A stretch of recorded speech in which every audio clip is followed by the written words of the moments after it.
সামনে রমজান আসতেছে, সারা রমজানে কে কত খতম দেয়।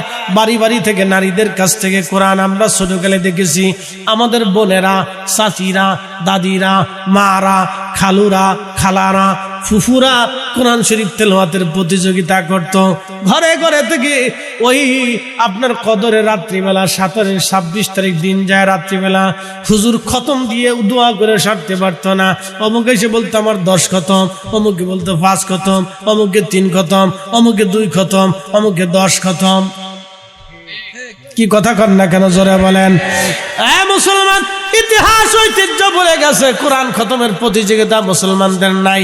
এত বেদাতের ফিরে মুসলমানদের অবস্থা টালমেটাল চলতেছে। আল্লাহ নবী ডাক দিয়ে বলেন, সাহাবীরা রে শুনে যাও, আমার উম্মতরা রাস্তা বানাবে। কি বানাবে? রাস্তা বানাবে। যারা জনপ্রতিনিধি আছেন তারা শুনে নেন, রাস্তা যারা বানাবে, এ রাস্তা বানানোর পরে যদি রাস্তা বানানো হয়, কিছু কিছু মানুষ নিজের টাকা দিয়ে রাস্তা বানায়। ওই যে নিজের জমি রাস্তাতে দিয়ে দেয় না, অনেকে জমি দিয়ে